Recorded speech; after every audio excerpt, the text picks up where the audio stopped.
Hey guys, what's going on? Figured I'd sit here and shoot a real quick video to show the eBay stuff since there's been no new comics that have come out due to the apocalypse. And see you later. Due to the apocalypse, and even if there was, there's really no new comics I'm buying. So I played around on eBay, and we had two disasters. Um, and man, probably being a little dramatic, a little Dramamine for you and stuff, right?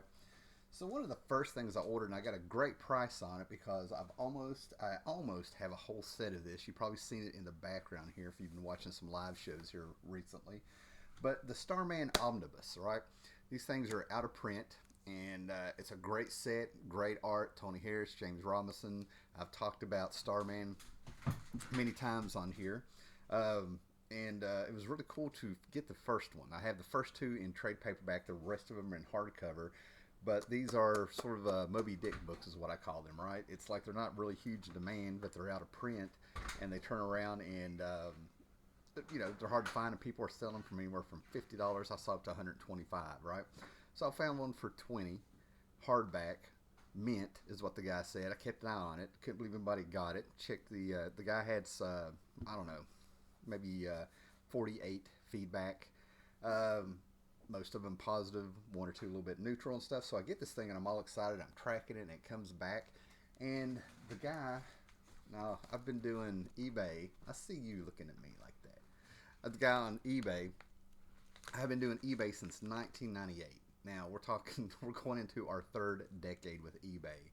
And there's no excuse for not knowing to use cardboard, use boxes, whatever. The guy sends it in this, right? A little bubble wrap envelope, all right? A book that cost $50 retail, and people are selling it over there. He decides to send it in this. I about flipped out when I saw it in my mailbox, right? And like I said, I paid $20, 80 cents, somewhere around there, a little bit for shipping, obviously. Um, and he didn't use the full amount of the shipping for what he charged in the shipping. He didn't do it. And the thing came back with, okay, you know what? You guys are lucky it's not shown up, but that corner is just ate up and it's ripped. It's ripped the stuff like that. I still couldn't believe that. So I got up there, but I got the Starman Omnibus, a hardback. This leaves me needing one. I need volume two now, but I'm kind of backing up here and not really going to take a chance on eBay real quick because of something else that happened here, which is no big deal, right? So I tried to get a hold of the guy, and I sent him a message, and I was like, it's so disappointing to not get what you ordered. And I don't do this, man. Usually I'm laid back. Things like this don't really excite me too much, but just the sheer stupidity of using bubble wrap envelope and dropping it in there and sending it out. So I tried talking to him, and I was a little assertive in it. I think that's fair to say. Asking him what the deal was. I don't want to leave you negative feedback. Well, he snapped right back pretty quick, and he was like, take it up with your mail carrier. He's like, I've always sent all these books using the bubble wrap. You're the first person that seems to have a problem. I ended up actually calling the the post office. I mean, this is so unlike me. A lot of people are probably watching this like, oh yeah, go after them. I call all the time, no big deal. Anyway, I called them and stuff, and they were actually apologetic.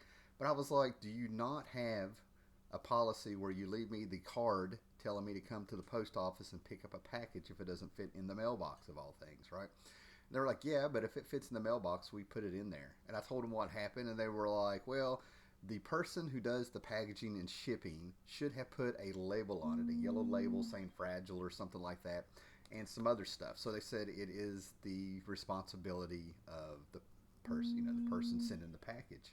Of course, my phone's going off. Anyway, so I'm sitting here and I really thought about it, and I'm like, you know what? It is the responsibility of the person sending the package. You know what I mean? To pack it. You have cardboard, you have boxes, you can make things. I have sold quite a bit on eBay, and the only problem I ever had is that someone did not understand that I use the grading system where I had a book that was very good, good to very good, and they thought that meant it was a good copy. I just told them to keep the book, and I sent their money back. All right, it's not a big deal. So I ended up leaving negative feedback on this guy, and I'm sitting here looking at the high def camera, which is ironic, and you can't really see all the wrinkles and the crinkles and stuff in this and the bending. So I'm trying to work it out a little bit. But the thing about it is the cover has this gloss. The dust jacket has glossy paper. There may be no straightening it out and stuff. So still glad to have it. The artwork in this is just fantastic. Earl Grey has a channel where he does panelologies, and he's already done a review of this book. I kind of push it back so people to go check out Earl Grey, put in Starman, omnibus Earl Grey. I may end up playing around with this myself, doing a little bit of a review of the hardback. So that was fine, right? So that was one. Now the second one was definitely a little bit of the post office, right? You're not going to be too impressed with this one, but at an antique shop, I ended up finding two books, okay, from my childhood. And one of these books I've actually looked for, okay, for off and on for a while. And believe it or not, the book actually goes for $25 and up in most places that I find it. Now, the reason these two books were bagged up, and they're children books, is that they were heavily mildewed. And I sealed them up in a bag, and I put some dryer sheets in there to try to kill the mildew and stuff. It's not happening. They're going to be thrown away. So I got this one to kind of restore a little bit. This is one of the books that I've voraciously read when I was a kid, going through there with the art and stuff. I was a little platinum blonde-haired kid, and that's the kid in here. So maybe it was me kind of seeing myself when I was a kid. But when I was in kindergarten in 1978, I went to my first book fair. And when I was a kid, and I mean, anytime I got a book in my hand, anything, I would immediately sit down and read it and go through it. I loved reading.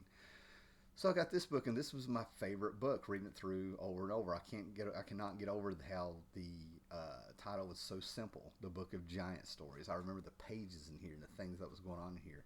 And I just absolutely love this book. It's from 1972. But the people who mailed this, it turns out I got it for $3, which is why I'm not really losing my mind about it and stuff, because all the benefits, the eBay user, all the benefits were going to charity or something, right? But they just stuck it in this very thin cardboard envelope, stuck it in there, but it's a hardback book, no deal, big deal. But the post office took it, and they actually, I've flattened it a little bit, but they actually took it and they bent it in a U shape and stuck it in my mailbox. All right, and I've been trying to, you can probably see the wrinkles in there, but I've been trying to flatten it back out, and I think I can save this one. It's just going to take time and stuff, right? But this is one of my favorite books when I was a kid, and it's kind of nice to get a piece of my childhood back and stuff. I remember writing my name in it with those great big huge round pencils they give you when you're a kid. I don't know if they still do it, but the art in this is just fantastic. See if it's going to focus.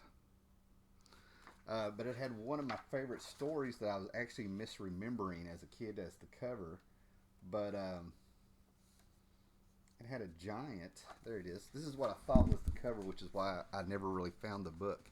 They have the littlest giant in here. A little story about that. It's a bunch of short stories about giants. I really wish it would focus. But it was in 1972. It has witches and giants and all sorts of things. The artwork in it is fantastic. And like I said, I would just read this over and over. I guess the witch put a spell on the giant to turn him small, and all of a sudden he was running around in the forest. And I just remember just read this over and over. It was just amazing. But when he was turned back into a giant, some of a bee got turned into a giant as well. You know, it was just fantastic. But yeah, one of my favorite books. I'll definitely check that out. The art, it's illustrated by a guy named Philippe Fix. I'm actually going to look him up, see if he's done some other children's books. So that was like another, I guess, disaster with the post office on that one, no doubt in my mind. And then I did something very lazy. Very lazy. I've been getting rid of books. I think the last time I purchased a bunch of books was back in, I don't know, 2015 or something. They had a flea market in a town I was living in the library. And I ended up selling a bunch of books to a bunch of kids. So I didn't really record what was in there. And as a bonus, in case anybody did show up that knew comics, I put the first appearance of Warhammer in there for $1 out of all the books I was getting rid of, because in my mind it was junk books. So I may have gotten rid of this book, and maybe I didn't, but I didn't feel like going through all of the comics and stuff to find this because I've been on a Sam Keith Max kick here lately. I've been looking around for the DVD of the 90s cartoon. I was about to pull out my Max comics from the 90s. I'm a huge Sam Keith fan. Even though I think he owes Arthur Pseudonym some money or acknowledgement or something, but he's gone way further than Arthur Pseudonym did, in my opinion, of his style. So, get away from that. But anyway, there's a Facebook group I've been playing around with. I don't usually stay long in these comic book groups that I find, believe it or not, for many reasons. But got to talking with somebody, and they asked how long I'd been into Sam Keith, and I remember the very first time I ever found Sam Keith, he was an inker on a book in 1988, I think. Yeah, on a book called Manhunter. And I did not feel like going through all these boxes trying to find a few books. So I got on eBay and I found these for, I think, $4, maybe 20 cents, including shipping. The shipping was in that. And of all things, these books that are not worth anything have not only come in better condition but they actually put these in between cardboard, taped them up and stuff. It just blows my mind that the least expensive thing with the least amount of value ever was packed perfectly and sent in to me, and they're in better condition than what the guy described. All right, but it was a little series by John Ostrander and Kim Yale called Manhunter. There's an interesting corner of the DC universe in the late 80s when Jim Lee and James DeMonte's Justice League was ruling the world, and you had all the mutant crossover annual events going on at Marvel, and John Byrne on Superman, George Perez on Wonder Woman, everything, just all this great stuff coming up, everybody getting excited. Watchmen had completed and was kind of growing in fame again, and to me, the first time, all these great things. Meanwhile, over here in the corner, you got John Ostrander writing these covert government dark ops kind of books and stuff with Manhunter and Suicide Squad and Checkmate on the Rise that was co-created with John Byrne and Paul Cooperberg and stuff, kind of on the rise. And Manhunter was actually part of that. If I remember, this book, I've already flipped through them, but this book really felt like it didn't have a lot of direction. There's not really a lot to really put out there to do it, but this was Paul Kirk, who was the privateer. He was a manhunter, then he was the privateer. He ended up in Suicide Squad, and I think he was freed from Suicide Squad so he could go out and play hero. And this was also setting up another crossover that was coming out in the next year called Millennium, which brought us the new Guardians and stuff. It was a weekly event by Steve Englehart and Joe Stanton that was a mess, and the Manhunters played a huge part in it, if you will. But anyway, Paul Kirk was the privateer in Suicide Squad, if I remember right, and then all of a sudden, somehow he got out of Suicide Squad. I'd quit the book by then, going by 32, 33-year-old memories here. Anyway, so he comes out to play hero, but what he's really doing is he's playing like a bounty hunter, and he's capturing criminals that were supposed to be sent back to jail so they could be part of Suicide Squad. They got away from that. It never. I don't recall that ever really playing into Suicide Squad again until they started having some crossover events with that corner of the DC universe. But anyway, if you're a Sam Keith fan or even a Kelly Jones fan, this is some of their earlier work. Sam Keith has pencils in this. There's an issue or two where Kelly Jones came in and helped out with some inks. And I think he had pages with a few pencils. Nothing really standing out. It's just sort of if you're a fan, you want to see where they came from, the roots and stuff. But I'll go ahead and tell you one of the things that really kind of draws me to this is I like Manhunters to begin with. I dig the Manhunters, especially what Kirby did in the one-shot special with them, and what James Robinson did in a miniseries called The Golden Age with a tale of the 40s with the Manhunter. This is some really cool stuff, but one of the things that really attracts me to it is there is nothing more 80s than this costume, this version of the Manhunter. Those blues, reds, big shoulders, the stylized mask. So yeah, that's my eBay haul, man. Figured I would just share that. Hope everybody's staying safe. Hope everybody's enjoying themselves. I'm going to go out and get us all Mexican for here in the house. That's why everybody was running around at the beginning of it. Getting our day started. Later.